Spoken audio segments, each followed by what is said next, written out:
مسجد ہے وہاں میں نے پہلی دفعہ خطاب کیا تو مجھے تبلیغ والوں نے سب نے خود ہی کہا کہ یار آپ کی آواز تو مولانا صاحب سے ملتی ہے. بن سمبر بن یسربی بن یحزن بن یلہن بن ارعوا بن ایزی بن زیشان بن عیسیٰ بن قناد بن ایہام بن مقصر بن ناحز بن زارع بن سمی بن مزی بن عوض بن ایرام بن قدار بن اسماعیل بن ابراہیم. آپ کہہ لیں کہ جوڑنا تھا، مناسبت کرنی تھی، اللہ نے وہ ترتیب بنا دی. پھر کبھی عرش پر کبھی فرش پر کبھی ان کے در کبھی در بدر غم عاشقی تیرا شکریہ میں کہاں کہاں سے گزر گیا تو ادھر ادھر کی نہ بات کر یہ بتا کہ قافلہ کیوں لٹا مجھے رہزنوں سے گلا نہیں تیری رہبری کا سوال ہے. السلام علیکم ناظرین، P4 پاکستان کے ساتھ میں ہوں آپ کا میزبان رانا نوروز خان. ناظرین آج کی یہ ویڈیو بہت ہی خاص ہے کیونکہ اس ویڈیو کو آپ دیکھیں گے نہیں سنیں گے. میں آپ کو گزارش کروں گا کہ اس پوری ویڈیو کو آنکھیں بند کر کے سنیں کیونکہ میرے ساتھ ایک ایسی شخصیت موجود ہے جو کہ مولانا طارق جمیل صاحب کے بہت ہی خاص فین ہے. ان کا چہرہ تو ان سے نہیں ملتا لیکن ان کی آواز بالکل ان سے مماثلت رکھتی ہے. اگر آپ آنکھیں بند کر کے سنیں گے تو آپ کو محسوس ہی نہیں ہوگا کہ یہ عماد الاسلام صاحب ہیں یا کہ مولانا طارق جمیل صاحب ہیں. حتیٰ کہ مولانا طارق جمیل صاحب بھی ان کی آواز آڈیو میں سنیں گے تو وہ بھی حیران رہ جائیں گے، ان کو لگے گا کہ وہ خود ہی بول رہے ہیں. میں گفتگو کا آغاز کروں گا انشاءاللہ. آج کی ویڈیو آپ کو بہت ہی پسند آنے والی ہے. السلام علیکم. وعلیکم السلام ورحمۃ اللہ وبرکاتہ. ماشاءاللہ جی، کیسے ہیں آپ؟ خیریت سے؟ جی اللہ کے احسان ہے، دعائیں آپ کی.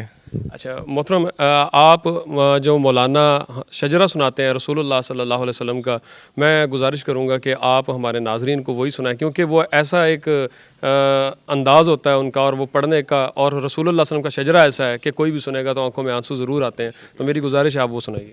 جی اللہ آپ کو جزائے خیر دے، اللہ آپ کو خوشیاں دے. کسی نبی کا نسب نامہ محفوظ نہیں ہے، ایک واحد اللہ کے حبیب ہیں جن کا نسب نامہ آدم علیہ السلام تک پیڑھی جاتی ہے. 2 دن میں نے اس کو یاد کیا.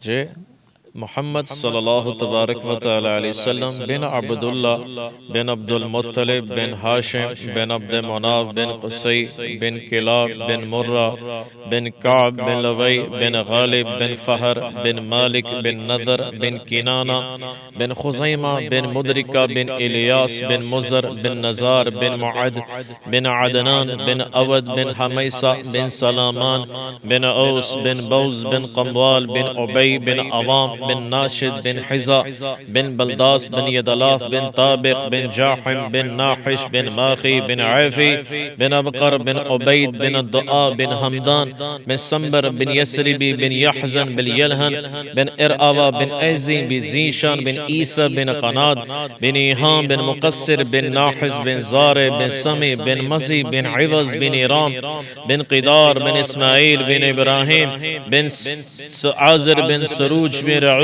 بن فاہد بن عابر بن ارفقشاد بن سام بن نوح بن لامک بن متوشالخ بن ادریس بن یرد بن محلل بن قینان بن آنوش بن شیس اور بن آدم علیہ السلام.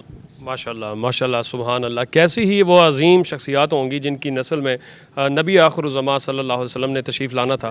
اچھا جی، یہ تو ماشاءاللہ آپ نے بڑے اچھے انداز میں اور بالکل ہو بہو، میں تو ایک دفعہ کھو گیا تھا. ایک تو مولانا صاحب کا چہرہ ذہن میں آ رہا تھا اور بار بار یہ جو آپ شجرہ سنا رہے تھے اس ذہن میں وہی تصور آ رہا تھا.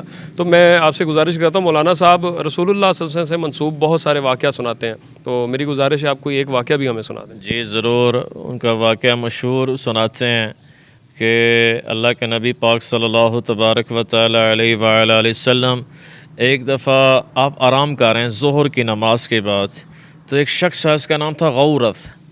تو اس نے اللہ کے نبی علیہ السلام کے شکم مبارک پیڑ کے ساتھ تلوار لگائی. تو اللہ کے نبی بیدار ہوئے. نبی سوئے تو دل نہ سوئے، امتی سوئے دل بھی سو جائے. تو اللہ کے نبی کو وہ کہنے لگا غورث کہ بتاؤ آج تمہیں مجھ سے کون بچائے گا؟ تو میرے نبی علیہ السلام نے فرمایا مجھے اللہ بچائے گا. تو تلوار گر گئی. تو اللہ کے نبی نے اٹھائی. آپ نے فرمایا تو بتا تمہیں مجھ سے کون بچائے گا؟ کہنے لگا مجھے تو آپ ہی بچائیں گے. تو اللہ کے نبی نے فرمایا کلمہ پڑھتا ہے؟ کہا نہیں کلمہ نہیں پڑھتا. اللہ کے نبی نے فرمایا جاؤ معاف کیا. یہ اخلاق ہیں، انما بعثت لاتمم مکارم الاخلاق۔ 2 دن کے بعد بارگاہ رسالت میں آ کر کہنے لگا یا رسول اللہ مجھے اپنا کلمہ پڑھا دیں، یعنی کہ یہ آپ کے اخلاق ہیں، محبت، پیار، یہ مولانا طارق جمیل صاحب بیان کرتے ہیں۔ اللہ تعالیٰ مجھے ہم سب کو عمل کرنے کی توفیق دے۔ ماشاءاللہ میں دیکھ رہا تھا کہ نہ صرف آواز بلکہ آپ کا انداز بھی مولانا صاحب سے مل رہا ہے۔ تو یہ مجھے ایک بات بتائیے گا کہ یہ آپ کی آواز آپ نے جنریٹ کی ہوئی ہے یا پیدائشی ایسے ہے، کیا چیز ہے؟ حالانکہ مجھے یقین نہیں اور آپ میرے پاس بیٹھے ہوں۔ جی یہ میں نے آپ کی جیلوں میں، یہاں ماشاءاللہ مسجد ہے، وہاں میں نے پہلی دفعہ خطاب کیا تو مجھے تبلیغ والوں نے سب نے خود ہی کہا کہ یار آپ کی آواز تو مولانا صاحب سے ملتی ہے۔ تو واللہ یقین کریں تو میں نے جب والدین سے بات کی تو انہوں نے کہا بیٹے جو طارق جمیل صاحب باتیں کرتے ہیں وہ آپ بیان کریں۔ تو اللہ تعالیٰ نے وہ ایک آپ کہہ لیں کہ جوڑنا تھا، مناسبت کرنی تھی، اللہ نے وہ ترتیب بنا دی پھر۔ اچھا، تو یہ دین کی طرف رغبت آپ کی بچپن سے ہے یا ان کو سننے کے بعد ہوئی، کیسے ہوا؟ جی نہیں، میری رغبت جو ہے 2004 میں نے قرآن پاک کو ترجمے کے ساتھ پڑھا، اور جس آیت سے اللہ تعالیٰ نے عمر بن خطاب رضی اللہ عنہ کو ہدایت دی، اسی صورت اسی آیت سے اللہ تعالیٰ نے مجھے ہدایت دی، الحمدللہ تعالیٰ۔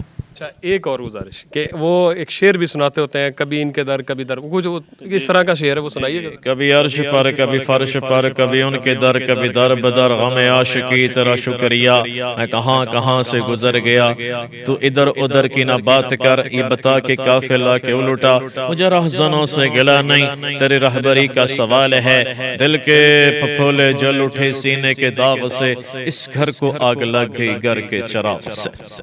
ماشاءاللہ جی ناظرین، آپ نے اس ویڈیو کو یقیناً بڑے انجوائے بھی کیا ہوگا اور اس سے بہت زیادہ مستفید بھی ہوئے ہوں گے۔ رسول اللہ صلی اللہ علیہ وسلم کی باتیں تھی اور مولانا طارق جمیل صاحب کا انداز تھا، اور میں یہاں پہ جتنی دیر بیٹھا ہوں ان کے ساتھ گفتگو کی ہے، انٹرویو کیا ہے، اس دوران میں مکمل طور پہ محو ہو گیا تھا اور مجھے بالکل فیل نہیں ہوا کہ مولانا صاحب بیٹھے ہوئے ہیں یا محترم عماد الرحمن صاحب بیٹھے ہوئے ہیں۔ اللہ تعالیٰ ان کو بھی جزائے خیر دے اور مولانا صاحب کو بھی صحت دے۔ اسی کے ساتھ اجازت دیجیے گا اور دیکھتے رہیے گا P4 پاکستان۔